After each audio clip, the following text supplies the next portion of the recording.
Welcome everyone to today's webinar, The Auditor's Guide to Bring Your Own Device. My name is Jim Kaplan, and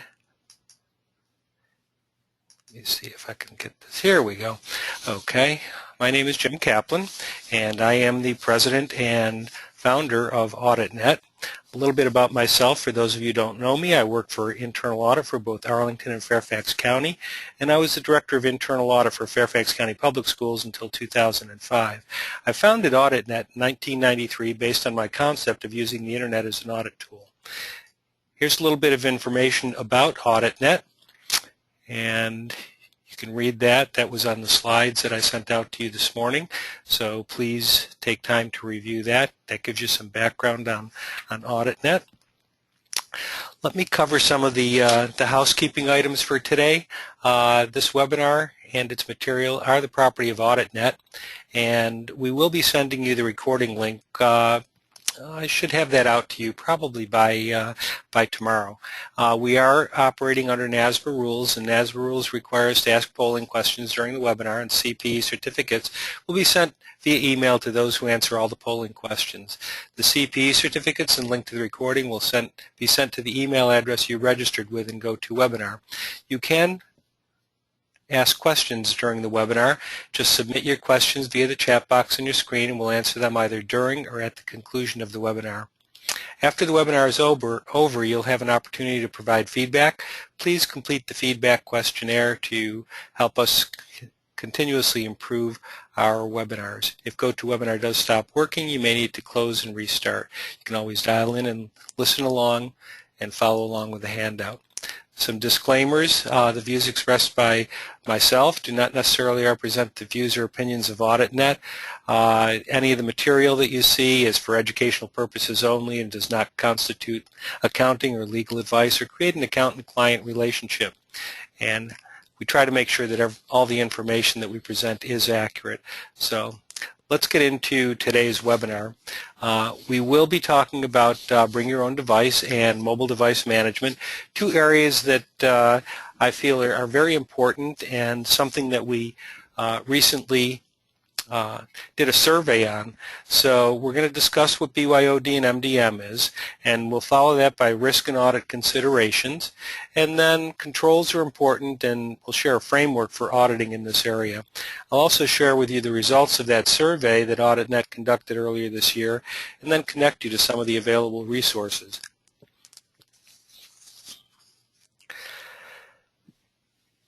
Many of the organizations now have opted to allow employees to procure their own devices, which will ultimately connect to enterprise data and resources. And this is really it's a critical area for auditors to be involved in. And you're going to see from the results of the survey that we found that there were some gaps in some areas that internal audit should be concentrating on. In addition, it's good to think from your own terms what your organization allows for BYOD. I'm sure that you all have varying opinions, but you need to think about that. Now, BYOD does come in different shades. BYOD stands for Bring Your Own Device. Employees are allowed to use their own hardware and software. IT applications and company data are made available on the platform of the end user. That would be the auditor or the individual who has that device. Now, CYOD refers to choose your own device, and you'll find there's a number of acronyms that apply to BYOD.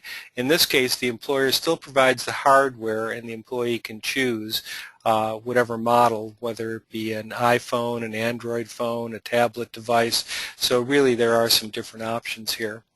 And then of course there's what I call smuggle your own device, and this means that people are using a second tablet, smartphone or tablet, and they're also using the one that the company provides, and they're using this smuggled device next to the one that's provided by the employer. So here's some of the different terms that I was able to come up with. Bring your own device, or bring your own disaster, whichever way you want to look at it. Bring your own technology, or bring your own tablet, BYOT. Bring your own phone, bring your own PC, etc. So these are all different terminology that you will see for this. The one that I want to concentrate on is this one right here, mobile device management. And mobile device management means a range of products and services that enables the organization to deploy and support corporate applications to mobile devices. Excuse me one second.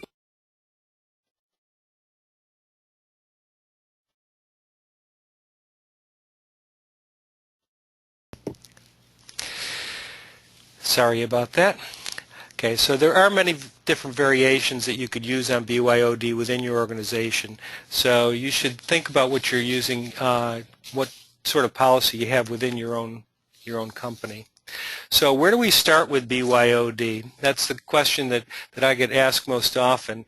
And of course, you need to provide a starting point, and basically the genie is out of the bottle right now, so it's not a case of putting that genie back in. You probably have BYOD within your organization. There probably are a number of employees that are already bringing their own device in one way or another, so it really is time to start taking a close look at this. Okay, the mobile device picture. We'll go over this fairly quickly. In 2014, the average number of connected devices per knowledge worker was estimated to reach an average of 3.3 devices, up from 2.8 in 2012. And this really has an impact on the organization. And of course, by 2017, Gartner predicted that half of employers will require employees to supply their own devices for work purposes. Everybody's going out and getting the latest technology now, so it's not surprising that this prediction will probably come true. And then, think about how many mobile devices you have. Basically, if we could just see, I'll take a little poll here. I'll look at our attendees. You could just raise your hand if you have more than 3 devices, and you can just indicate that by raising your hand. And we've got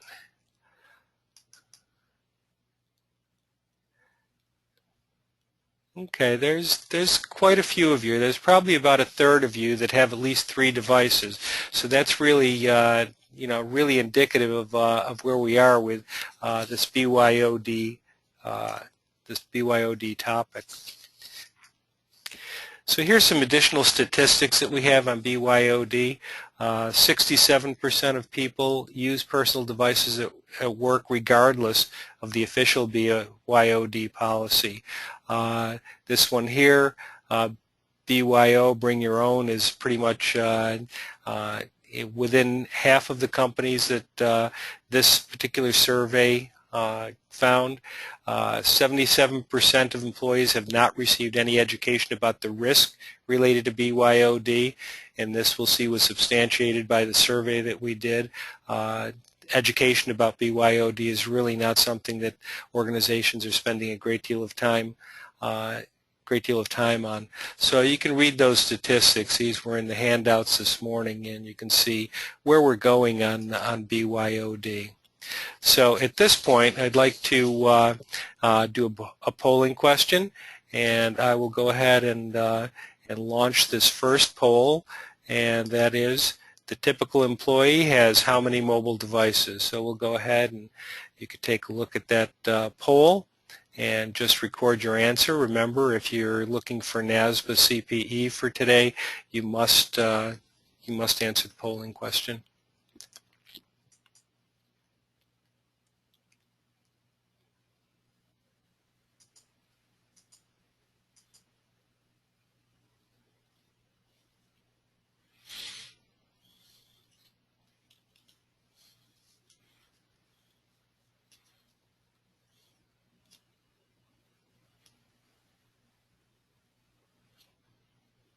Okay, we've got about 88% that have voted. We'll go ahead and we'll leave this open for just another minute ago. We still have people that are joining us, and I want to give them an opportunity to log in and answer the polling question. We have a pretty good size audience today, so.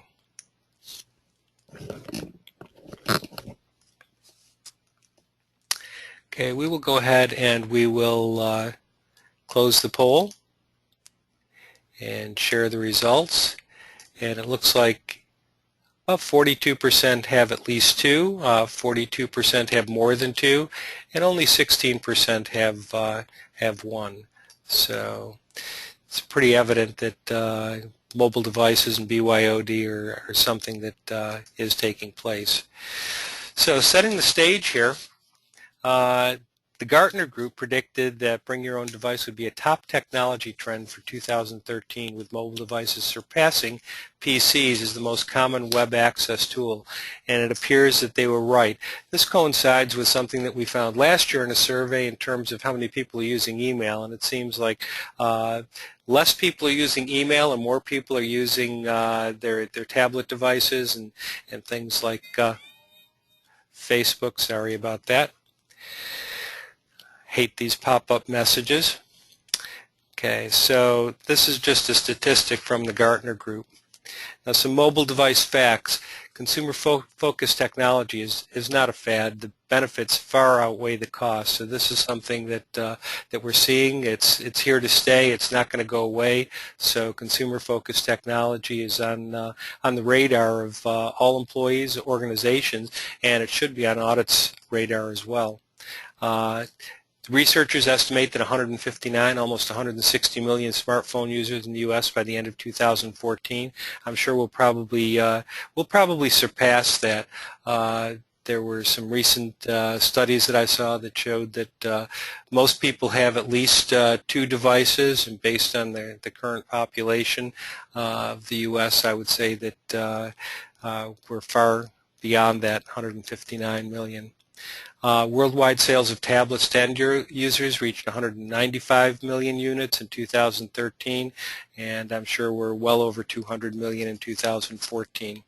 And of course, Gartner says that mobile app stores will see annual downloads reach 102 billion. You know, most people are doing all of their shopping and they're using their devices, and I think the estimate was that on the new smartphone, or the new iPhone, there's going to be over 105 apps that are preloaded on the phones. That's pretty amazing. So BYOD could spell trouble for your organization. This survey was conducted by the Information Technology Intelligence Consulting and security trainer KnowB4.com, and they found that half the respondents conceded that BYOD and corporate-owned devices may have been breached in the past 12 months. And that's pretty amazing, and this is without their knowledge, and that of course is leaving data and applications vulnerable to both internal and external threats. And additionally, 34% of the participants acknowledge they either have no way of knowing or do not require end users to inform them of security issues with employee-owned BYOD. These are pretty amazing statistics when you think about it, and of course you can read that survey. We've provided the link for that, and you should be able to access that from the PDF that we sent out this morning. So why is this particular issue so important? Well, obviously, the growth of mobile device use means increased risk for organizations. The increased risk for organizations means that audit needs to address it, and they need to address it now. Audit needs to add BYOD to the audit plan to address policy, controls, and risk. And this is something that we'll cover in the survey results. So here we launched a survey in April of 2014 on bring your own device control, risk, and audit. We had responses from over 339 auditors from 8 different organizational sectors. The organizations were ranging from less than 100 to over 10,000, with the median being between 1 and 5,000. The staff size was from a single auditor to over 50, with the median being 11 to 25. So in the middle of the road, we're talking about fairly good-sized audit departments. More than 70% of those that responded said that their companies or organizations did permit the use of mobile devices. So that's a pretty significant trend, and it falls into line with what we found with the Gartner surveys as well as the other surveys that were out there on the internet. So basically, we're talking about such rapid advance of technology and its application in business, and it's constantly evolving, and therefore it's forcing organizations to adapt before considering all the business risk and benefits. And that's, when we talk about how many organizations have adopted and allowed BYOD, I think that this was a case of the cart before the horse, and it's a case of the risk associated with the use of mobile computing to an organization continues to grow, and more employees are using mobile devices in their daily work activities. So based on the survey, we found that close to 3/4 indicated that their employer allowed employees to bring their own devices. Of course, the primary service that they were allowing them to use was email, which was pretty understandable, but in terms of what I said before, email is not the only way that employees are communicating with business associates as well as friends. They're using things like messaging and other ways to connect with individuals. Close to 80% said that their employer provides company-owned mobile devices to employees. I'm not exactly sure, how this statistic, we have to take a closer look at this, but even within the ones that said that they do provide company-owned mobile devices, 50% said that they did not have a policy for mobile devices or BYOD, which is pretty surprising to me. More than half said that their employer had a policy, indicated it was not well communicated to staff. And this goes back to the issue of education, that basically even those companies that have BYOD allowable in the organization, they're not communicating the policies that well. Almost 2/3 of those who said their employer had a policy felt it was not thorough or lacked the best practice elements. So here we have policies, but the policies are definitely inadequate. More than half did require the employees to sign a written agreement, which is one of the best practices that we identified, and this should outline the employee rights and obligations and the employer rights and obligations with respect to the devices and the code of conduct. And a lot of these have to go back to what the employee can do while they have the device, also what the employer has the right to look at on that device. And here we're talking about issues of privacy, so it depends if an employee is bringing their own device, which is not company-owned or company-sanctioned, does the employer have the right to look at that? The greatest concern of auditors, of course, was information confidentiality, and following that, data breach and misuse. And more than 80% of the auditors indicated that a risk evaluation covering mobile devices had not been performed. A training or awareness program covering BYOD risk or controls has not been conducted. They have not audited the area, and they have not included this area in their future or current audit plans. So it definitely has not been on the radar or low on the radar of most internal auditors. So the conclusions that we came up with is that BYOD and mobile device management has not been a high priority for internal audit. The risk tolerance is high, and the perceived threat seems to be low by the organizations. I'm not sure that falls into line with the actual threat level on devices, on employees bringing their own devices, and the pace of the adoption of bring your own devices clearly outpaced both senior management and the board of directors' vision. Top management is really not taking a closer look at this. They don't see that this is a big issue, and I think middle management is more concerned about allowing employees the flexibility of bringing their own devices, so they haven't thought about all of the different policy and risk implications. Conclusion that we came to is internal audit should evaluate the controls, and they should educate on both on risk as well as plan audits for this area. So these are the high-level findings that we came up with. Now, of course, when you're talking about risk, these are SPI is the acronym that we typically use, and that's security, privacy, and incident response. Despite all the literature and information available on the risk associated with mobile devices and the expansion and explosion of BYOD, basically, survey that we ran showed that it was not a high priority for internal auditors. So you need to think about these kinds of risks. Malware infection. This could result in leakage, corruption, or unavailability of data.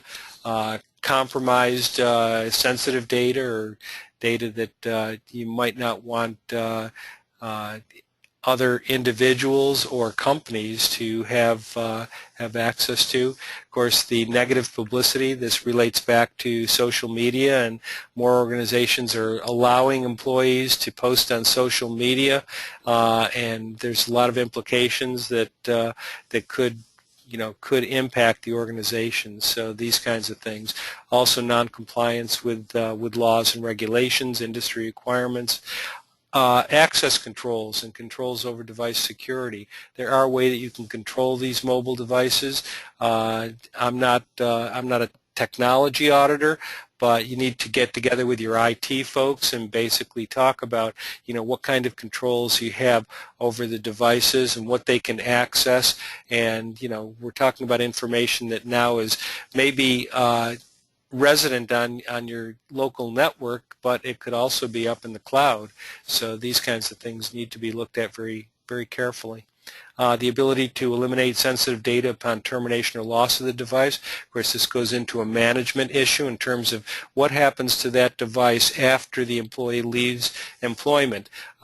Is there some way of turning off that device? Do you have a policy that they have to turn that device in? Can you shut it down remotely?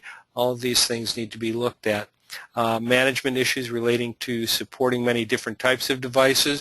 This is the same thing that organizations have dealt with in terms of personal computers, Mac versus PC, and what types of software is installed. If you have many different, if you allow many different flavors within the organization, that puts an increased strain on the IT department because they have to support the devices that you have a policy for. So you really need to be clear in terms of what you're going to support and what is outside the realm of your sphere of influence.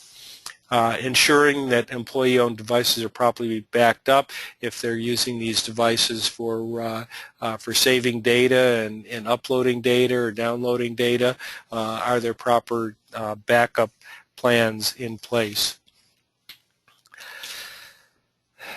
Additional slide on security concerns.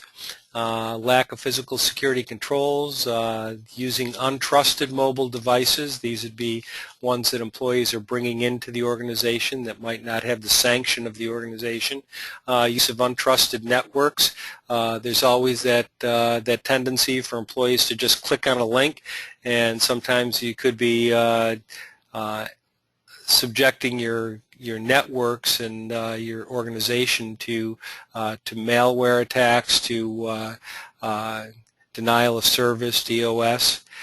Use of apps created by unknown parties. Everybody's got an app out there now, and it's very easy to download those apps, but sometimes you're downloading an app from somebody that you don't really know if that app is doing what it's supposed to be doing.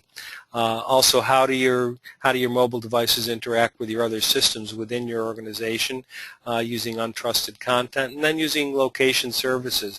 Location services allow the employees to identify their device based on their physical location. This is something that could be a security concern for the organization. So, you need to know which devices are being used. You need to know what controls are in place. You need to know what networks are being accessed from these mobile devices, and how are these devices bridging your existing systems. So these are all things that you really want to pay attention to. This is a great slide that has the NIST characteristics along with the illustrative risk, and these are risks associated with mobile devices. NIST does some great work in this area. The information is is available on the NIST website, so this is something that you want to take a look at, and you've got basically small form factor, loss of theft or data, wireless network interface for internet access, exposure to untrusted and unsecured networks. These are things that we've talked about. Apps available through multiple methods could lead to exposure to untrusted and malicious apps. Synchronizing local data, you don't know whether you're interacting with other untrusted or insecure systems. Okay, we have another polling question here, so let's go ahead, and this polling question is: who should decide which devices are allowed to be used by employees, the board of directors, the employee, senior management, or the IT department? So we'll go ahead and we will launch this question.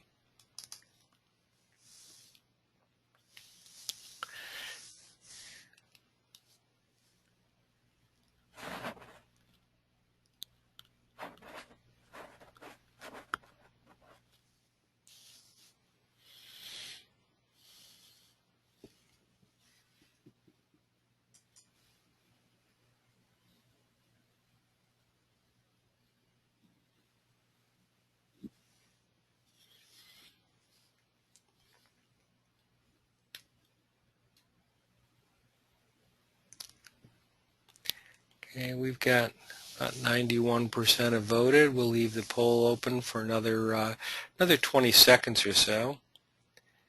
So the choices here are the board of directors, the employee, senior management, the IT department.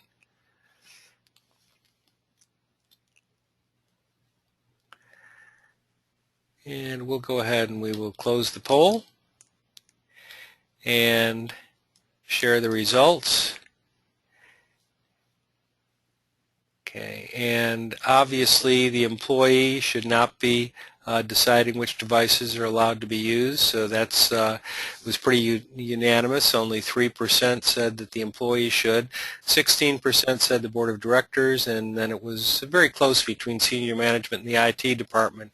And based on what research I've done and what I've found, that it really should be senior management in conjunction with the IT department. They should have some sort of policy that's in place. So, I would say that senior management, the board of directors definitely needs to be involved in the process, but they're not going to be the ones deciding which devices are going to be allowed. It's really going to be line management that's going to take that on.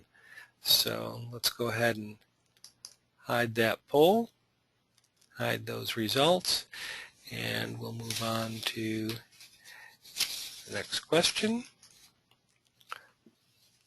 Okay, the policy. This is a critical area that most organizations have not spent a great deal of time.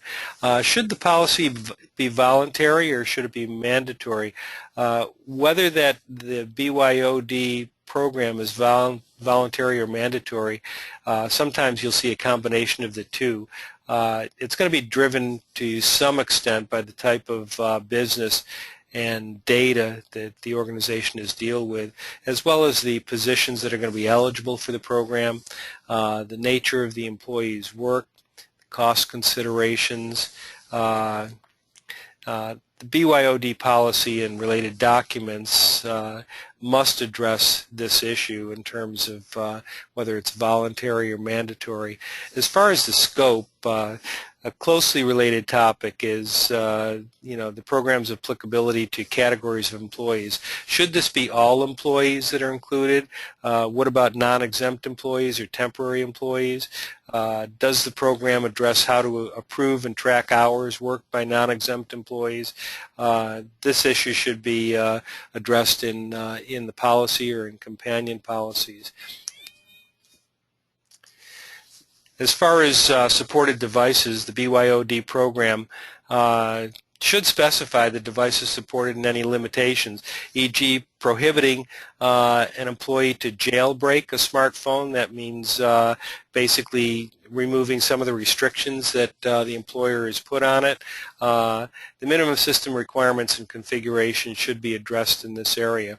As far as security, individuals take fewer steps to secure mobile devices than do businesses. So the business really needs to have a policy in place, and there's been such advances in this technology. So, like the new iPhone has a fingerprint scanner, but security risks are never going to be eliminated entirely.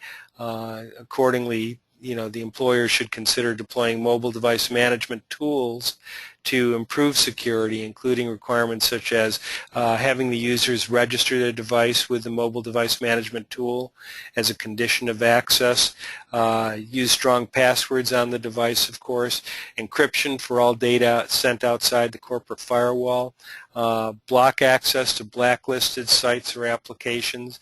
There are ways to do this. And enable remote wiping to the extent permitted by law. And this, of course, is in the case where the employee has either lost the device or is no longer under your employ. There should be a way to have remote wiping to clean that phone off. And this is similar to what you can do with an iPhone right now in terms of if you lose that iPhone, if you've got it set up for Find My iPhone, you should be able to either find the phone where it's located. You can also lock the phone. You can also make it inaccessible to others. And then consent to employer access. This is a condition of enrollment in a BYOD program, and there should be affirmative consent. And of course, this does go to a privacy issue, so you really need to look at your organization. You need to look at what types of data is being accessed and take it from there. Okay, so these are at a minimum. The policy, of course, is the starting point, but the policy should articulate the company's rights with respect to monitoring. It should address the employee's obligations. There should be specific language in there about what are approved and non-approved business usage. So there's an example there. A company might allow the use of personal devices for emailing, but prohibit their use for recording meetings. This, of course, would be critical for internal auditors.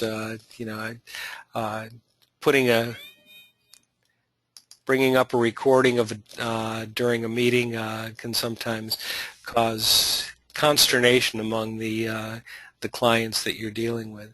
There should be reasonable restrictions, and there should be advising users that they may be required to disclose passwords to websites and applications that they may have set up on their phone, and restrict the use of company data to legitimate company purposes. So these are all parts of the BYOD policy. Of course, from a control standpoint, these controls should be in place as a minimum. Protection of sensitive data and intellectual property, protection of networks, making sure that the networks to which the BYOD devices connect are secured and that require password and proper login. Responsibility and accountability for the device and the information contained on it. And removal of the organization's data from employee-owned devices upon termination of employment, or if the device is lost, and then, of course, malware protection. So these things should all be controls that are standard at a minimum within the BYOD program.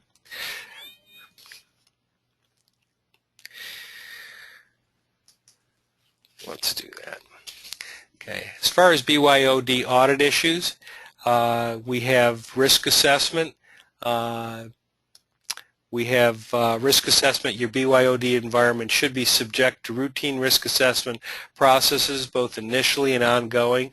And this is in particular when the BYOD environment has significantly changed. So this is like anything else. It's not something that's static within your organization. So this is a constant process of assessing the risk of BYOD. As far as the policies governing BYOD should be well defined, documented, approved by management, implemented, and maintained. Employees should be required to sign an agreement before their device is activated, and awareness training should occur regularly. Of course, this is the case of if the employer is providing the BYOD device. If the employee is allowed to bring their own device, obviously it's already been activated, but you need to have some policies in place. Legal issues, BYOD procedures should be evaluated to ensure compliance with legal requirements and minimize the organization's exposure to legal actions. The technical and user support, there should be a help desk or some sort of support function to assist users' technical issues, because there are going to be some users that are less technically savvy than others. Governance, the BYOD program should have management oversight and monitoring to ensure that controls are operating effectively and as management intends them to operate. Training, BYOD users should be required to maintain basic security controls for the device, including device access restrictions, access controls, explicit permission to wipe data, encryption, and malware protection. These should all be standard. As far as connectivity security, ensure that only authenticated BYOD users can connect to organization's network. There should be a way of identifying the device, connecting to the network, make sure that it is a sanctioned device. And then, of course, device management. The organization should use an automated mobile device management software tool to manage all BYOD devices, and access to the software should be restricted to just authorized BYOD administrators. So these are audit issues that need to be considered as part of the audit plan.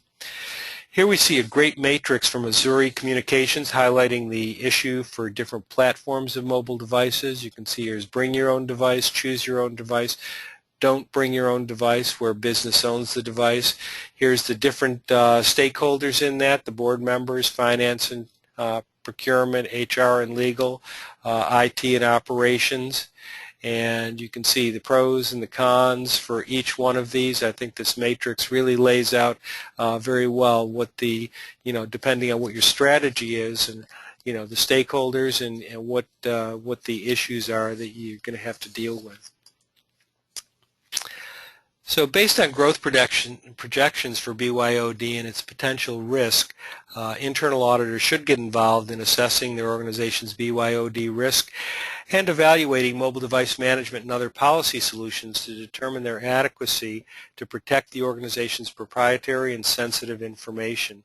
Moreover, internal audit should ensure that the organization's BYOD practices comply with privacy and data security requirements imposed by industry standards, laws, and regulations. So here's some of the things that we've identified from our survey as being best practices, and this is a good starting point as far as what audit's role should be in BYOD. Here's another slide that shows the threats and how internal audit should address them. We have risk of information loss, monitoring, awareness and communication, and treating these devices as any other endpoint within the organization. And what internal audit focus should be on these: reviewing the malware firewall policy. Of course, reviewing policies is a standard internal audit task, reviewing the operating system and application update policies, making sure that everything is current, ensuring that the contents of the devices are encrypted and secured. This may be something that your IT department would take that task to do. Ensure that Bluetooth feature is in non-discoverable mode, or disabling it altogether if it's not needed. And then verify awareness on protection against unauthorized observation of sensitive information in public places. And this really refers to Wi-Fi and public networks. It's very easy to connect your phone to a Wi-Fi when you're in an airport or on the train or anything like that. But sometimes you'll be connecting to networks that might not be secure, and they might be, somebody might be running that network that has ulterior motives, and they may be, using it to gain access to your mobile device. So you really need to be careful. What I do when I travel now is I take along my own mobile hotspot, which has a unique username and password, and I use that for doing my Wi-Fi when I'm traveling rather than connecting to mobile devices in an airport or any other public location. So here we have some sample audit objectives, and the way that we find these audit objectives is we typically will go out and look at audit reports that are out there on the internet, and these are mainly from government agencies where they have to show their audit reports and show them to the public. So these are some sample audit objectives that were pulled from one of the audit reports. Provide management with an assessment of BYOD policies, procedures, and their operating effectiveness. Identify internal control and regulatory deficiencies that could affect the organization. And identify information security control concerns that could affect the reliability, accuracy, and security of the enterprise data due to weaknesses in mobile computing controls. So these are just some sample audit objectives, and I'm sure if you go out there now and you just look BYOD or bring your own device audit reports, you'll find a number of audit reports that have been issued. You'll find varying degrees of sample audit objectives, and you can take those audit objectives and start to craft your own audit in this area. So now we have another polling question. Let me bring that up.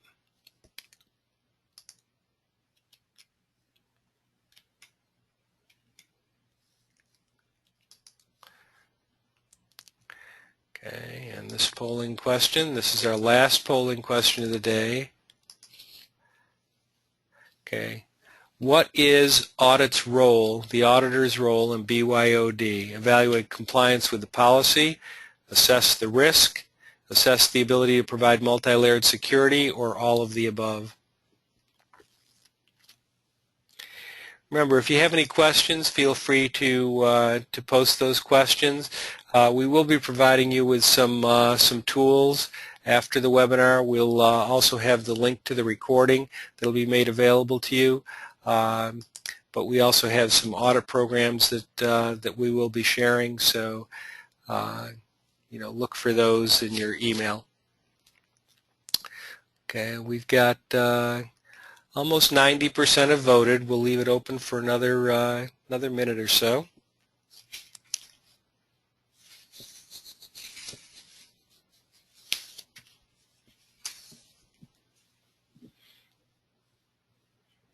Okay, 91%.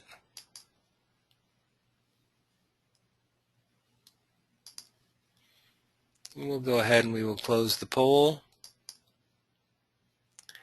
and share the results, and the majority said all of the above, which is the correct answer. Internal auditors should evaluate all of these things. That should be part of their audit plan.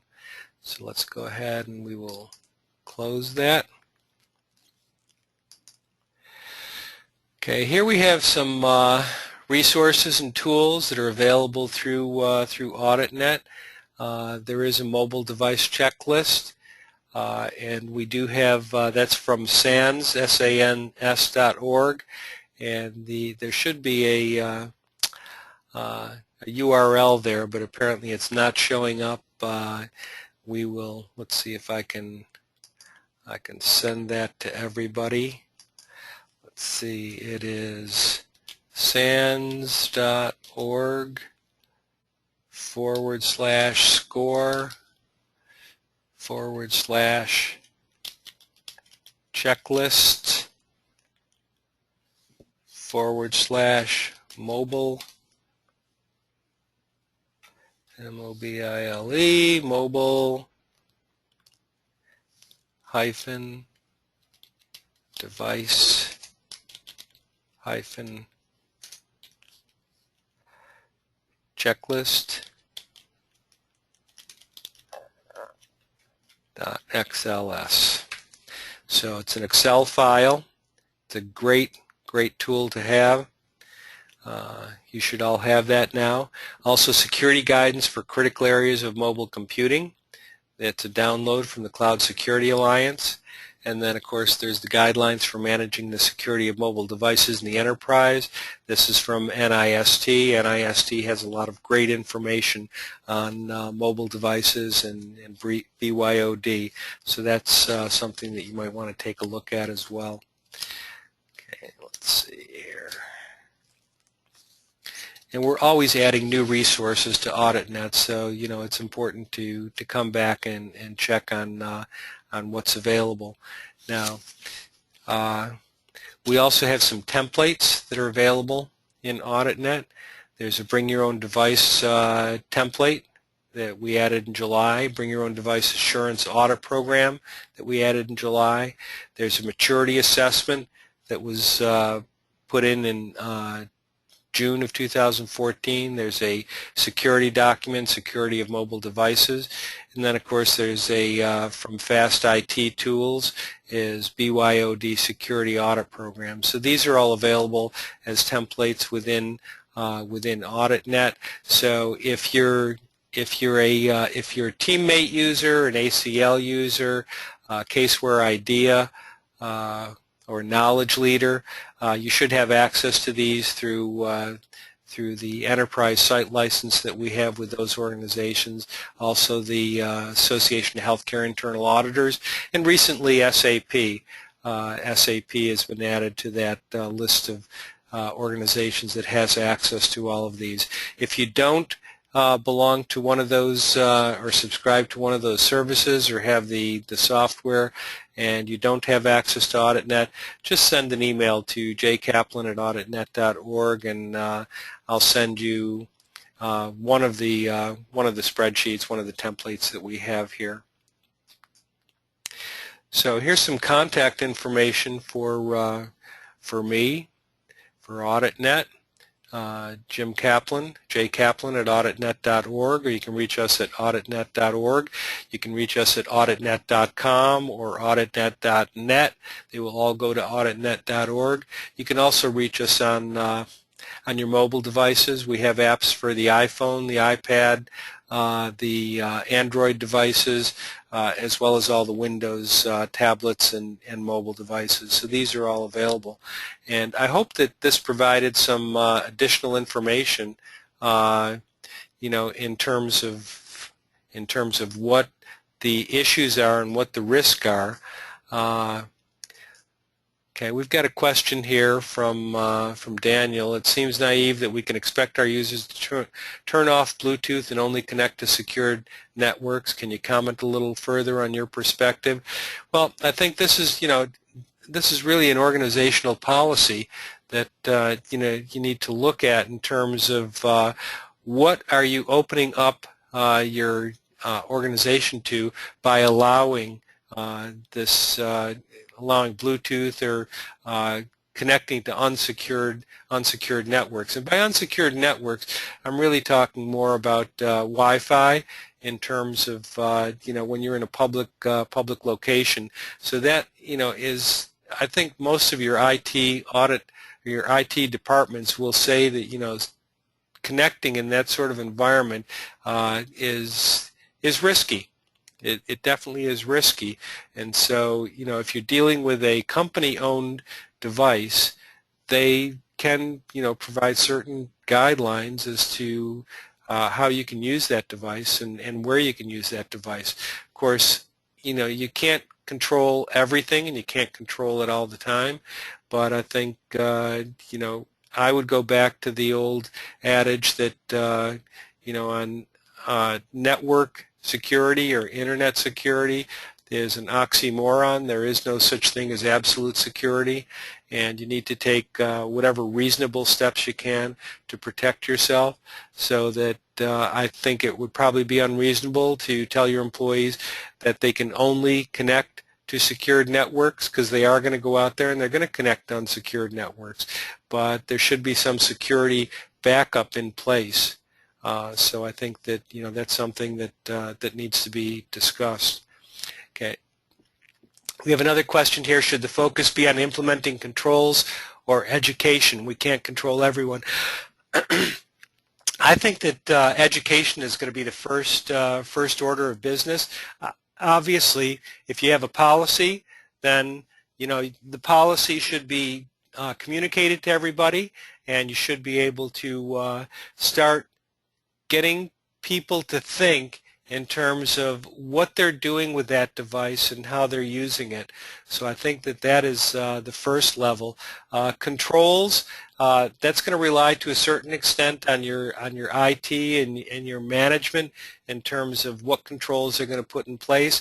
Obviously, the internal auditors are not going to determine the controls, but they are going to go in there and they are going to audit to make sure that there are controls in place. So the specific controls that we outlined in this document, as well as other ones that seem to be evolving as the technology is advancing, I think are things that that you want to look at. So that's basically, I think this is it's such a new area, and it was clear that based on the survey that auditors were not really up to date in looking at this. And it's not unusual, when you're talking about things like social media, you're talking about cloud computing, all of these are new areas, and auditors tend to sort of hang back and try to get an understanding of the technology before they have the expertise and the knowledge to go out and audit it. But I think that this is one area where it's about time. I think that BYOD is here to stay. Everybody has mobile devices, and the devices seem to be getting smaller. You can now get all the technology and all the computing power in a wristwatch that was unthinkable just 10 years ago. So I think that you need to think about what kind of risk your organization is being exposed to. Do you have the policies in place? Are there controls to mitigate any risk? As I said before, you're not going to eliminate all the risk, but what you want to do is minimize those risks and minimize the loss and the exposure. So I think that those are the kinds of things that you need to look at. So with that, if there are no more questions, I want to thank everybody for participating today. We've got a couple more questions that have come in. Do you know any specific case that will prove that BYOD is a risk that cannot be mitigated? I think that there have been a number of cases that have come up, and I think that I can provide you with specifics on those. But from mobile devices, there have been breaches. And those things are, something that, that are just illustrating the fact that this is something that's going to be more prevalent as we go forward. Okay, what can audit do when management has a policy but decides not to monitor or enforce it? Again, this is a management issue. It's the same. It's the same as any other thing that that you're dealing with. If there is a policy in place, you want to look at the policy and make sure that the policy is reasonable and it's enforceable. If management chooses not to enforce the policy, and that would be an observation that you would want to make. You can't force them. You can only recommend. But number one, sometimes policies are put into place that are not enforceable or not reasonable, and as an internal auditor, I think it's your obligation to point out maybe the shortcomings or the failures of the policy. But if you've got a policy in place that you feel is a sound policy, I think that you want to point out the fact that management has opted not to look at this policy and not to enforce this policy, and therefore they are accepting the risk that if something should occur that is in contradiction to the policy, that they will be responsible. So if there's no other questions, we're at about 1:56. I want to thank you for taking the time to join us today, and You know, this is, I think it's a very important area, and I think it's something that internal auditors need to look closer at.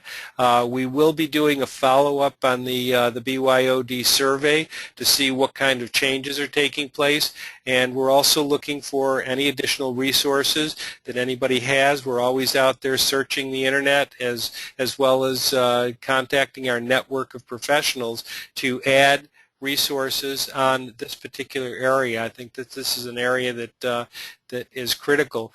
Now, we do have another webinar coming up December 3rd, and that one is on using keyword analytics for unstructured data. And that one we had a survey of with over 600 responses. And for those that took the survey, if any of you took that survey, you should have gotten an invitation to that webinar. For those of you that have joined us today, if you send me an email, I will get you an invitation to that webinar and we'll get you in. Doing that with Rich Lanza, we have developed a list of keywords, and this is similar to a project that was undertaken by both the ACFE as well as one of the big four accounting firms that came up with a list of keywords used for fraud detection as well as for Foreign Corrupt Practices Act. So we have a list that we're going to be distributing with that webinar. It's 2 hours of CPE, and because you joined us today, just say that you were at the BYOD webinar. You'd like an invitation to the other webinar on keyword analytics, and I'll get that out to you. Rich Lanza and his associates have developed some tools that we'll be distributing, and this is something that will be an ongoing project. We will be doing more surveys in this area. We'll also be discussing the results of that survey. So we're at 2 o'clock right now, so I want to thank you all for joining us today and wish you all a good day. Thanks. Bye-bye.